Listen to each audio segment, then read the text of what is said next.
Hi, this is Steve Doubleday. Welcome back to what I think will be our seventh and, at least for now, final video on setting up the R environment at the San Diego SuperComputer resources to run social networking code. Some comments. First off, all this has been done on Gordon, and it will all have to be done again on Trestles because it's a completely different machine. So you just want to run the same process over for every new machine you get on. There may be wrinkles on the new machine. I haven't tested it on Trestles, so who knows? Might be a subject of a future video. And before we dive into the major part of this, I want to correct an error from the last video. When I went back and looked, I saw that I had a typo. In the big scheme of things, it didn't actually change how things work, but sort of griped me, so let's fix it. So I'm in my home directory, and I want to go back into the bash rc file, and you probably saw this. I didn't spell switch right. My guess is that the module command isn't that fussy, and it probably doesn't read the whole word and doesn't really care that it's not spelled right, but let's say we wanted to fix it. So we VI it to get back in. A little lesson on VI. We just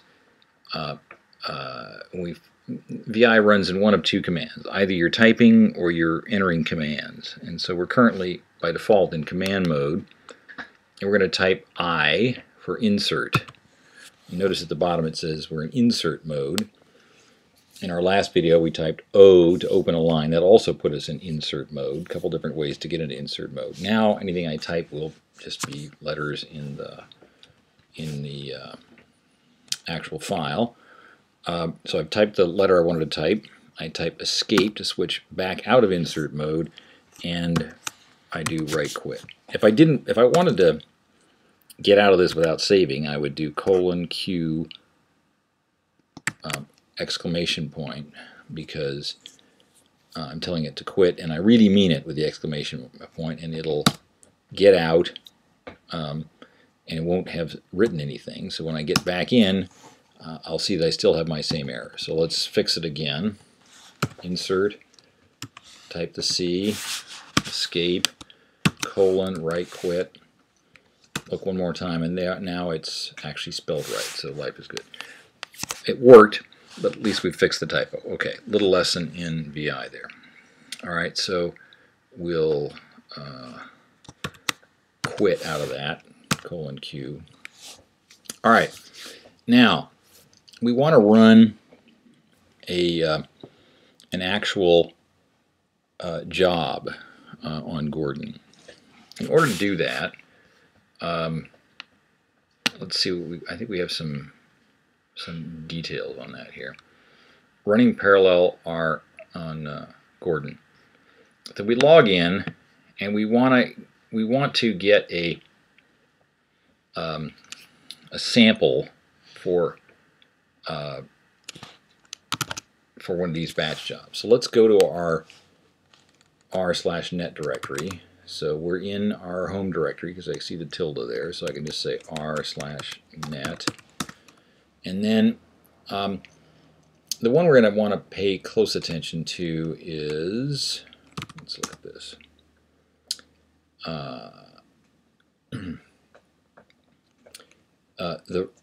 There's two of them. There's run.normal and run.vsmp. And for right now, we're just going to play with run.normal. So there we go. All right. There's the VSMP is for the VSMP mode on Gordon, and so far we haven't needed to use that. So let's just copy this baby.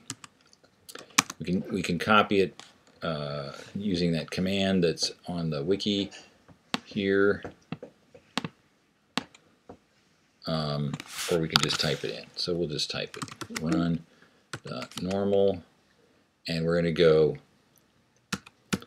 // say put it in a directory, put it one directory up from this one is really what that says. So it's going to be in the R directory. So if we now go up one directory, we should, when we see it, when we list the files, we'll see run.normal.pbs.sample. Let's VI that baby and see what's in there. normal.pbs.sample. Oh, you know what?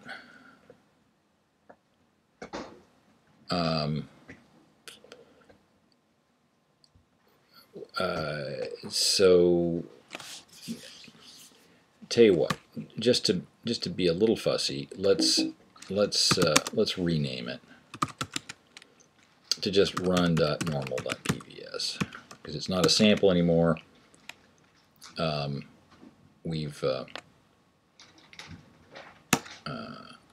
We're going to update it, so it's going to be our normal run script. Why did we move it up here? If we leave it in the net directory where it was, which we actually could do, the problem is that whenever in the future we download an updated version of our source from Git, it'll overlay the whole net directory, and then if we've updated this script, which we're going to, it would get overlaid each time, which would be a pain. We could save it on source on the source directory. The only problem with that is that each of us will have a slightly different one, and so if we're constantly saving it by one name or another, we're either going to have lots of different versions, one for every person who's running, which isn't terribly useful to the other people, or we always call it the same thing and we'll constantly be walking on each other. Neither of those is terribly wonderful, so the idea is copy it out of the net directory, update it to run on this particular machine for this particular user, us, and then be done.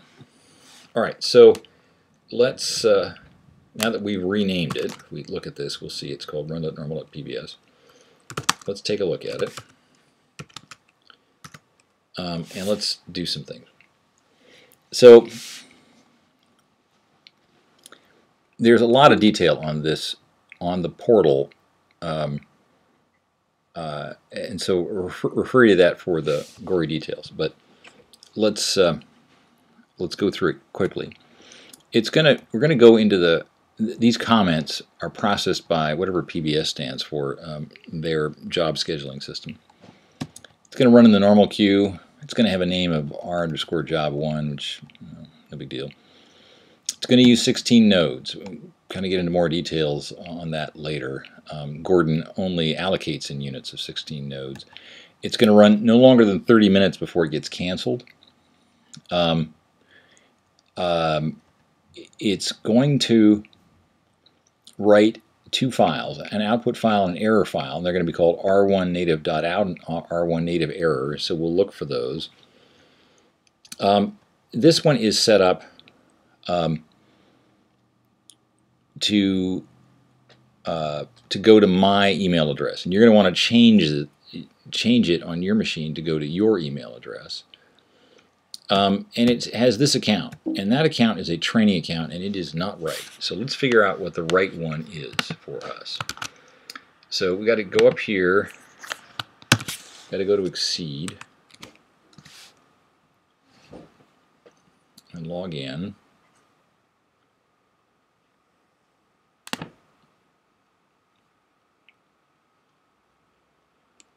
And I think that'll sign me in.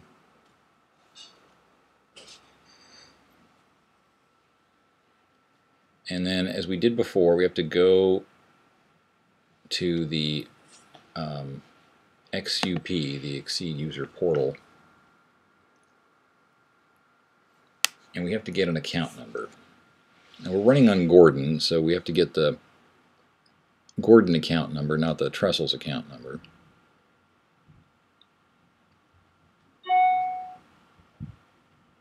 He's still thinking about it. Okay, so we scroll down here. We have the Gordon account number. When we mouse over this, it says ID. We're going to copy that whole thing, TG DMS 120027. Now, we've copied that. We go back to our window here. We're in VI, so let's hit the I insert key, and then delete that whole old account number and paste in what we got from Exceed. In this case, TG-DMS120027. So that's pretty good. So we've updated that part. We notice there's a command here about loading the new module. That ought to sound familiar. We've run into that problem before. This is going to go to our home directory. :user is our user ID. r/net, that's where our source code is. It's going to run the r command. Unlimited, this has to do with the number of files it'll use. And then down here, what are other things that are useful? Let's see. The rlibs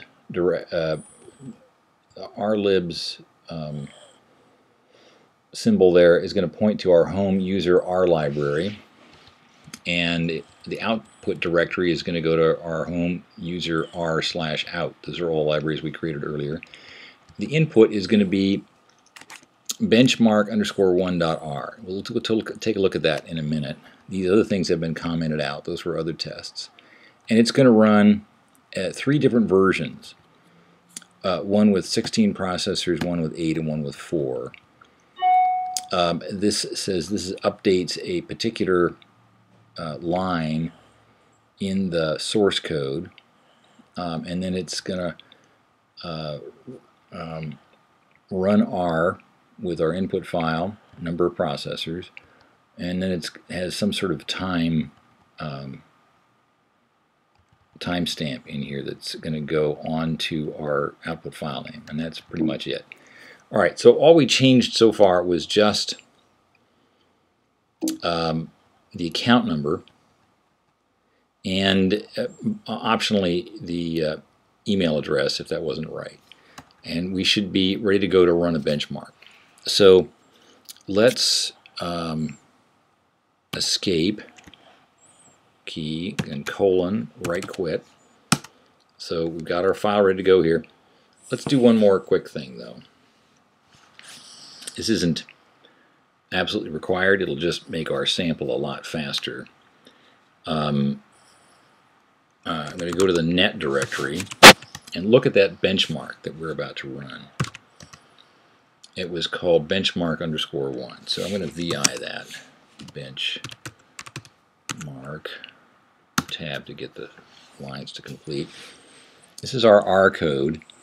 And in particular, this line creates a random matrix of something like 300 by 300. And I'm going to change that because life will go a lot faster if I do. So I'm going to escape here. Sorry, I'm going to hit the I key to get an insert mode. I'm just going to delete 10, make it 30, and then quit out of that. So that was that's just a time saver on my benchmark. Could have let it run, would have run several minutes per each of the 3 attempts we talked about. Running with 4 processors, running with 8, running with 12. Sorry, 16. If we let it run with a 300 by 300 matrix, it'll take several minutes. This way it'll run pretty quick. I went back up to the R directory, and I think that's just habit. I don't think I actually have to, but now I'm going to run a command called qsub, and then I'm going to pass it my script. If I'm not in the R directory, then I got to give it the whole path to the script, so it's easier to be in the R directory where my script lives.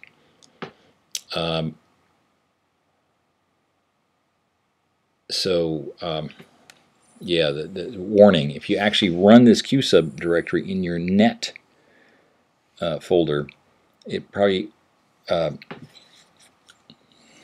of 2 things will happen. Either you'll use this new file name, which doesn't exist in the net folder, and it'll fail, or if you actually, if it actually finds a file there, it might run it, but it wouldn't have the right account information. So, easy way to get yourself confused. Bottom line, go up to the R directory where the run script lives, and enter Q sub from there. Let's hit Q sub.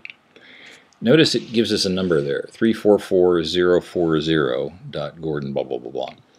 That 344040, I think that's a magic number for us. Let's take a look at what we see in the queue. QStat -A -U $user. You can actually put your user ID in, or you just type $user and it'll know that it's your user ID you're talking about. And it gives us that same number, 344040 is its job number. It knows it's my user ID. It's running in the normal queue. Job name is r_job1. And down here it says wall clock time is 30, and R says it's running. It doesn't mean it's running R. It means that the job is executing. It's running. Other statuses you might see are Q, meaning it's in queue, or C, meaning it's complete. We can arrow up and run this command again until we see that it is C for complete. Then we know that it's done, and we can take a look at the results. All right, so a couple of things here. If we do ls, notice that in addition to the files that were there before, the net and out directories, and the run script itself, we now have two files called r1 native.error and native.out. We should take a look at those. So let's look at one of those. I do tab to get it to complete the file name, and it'll go until it runs into an ambiguity, and then I just type E for error, and it gives us a syntax error. And I'm not sure whether that's going to prove to be a real problem or not.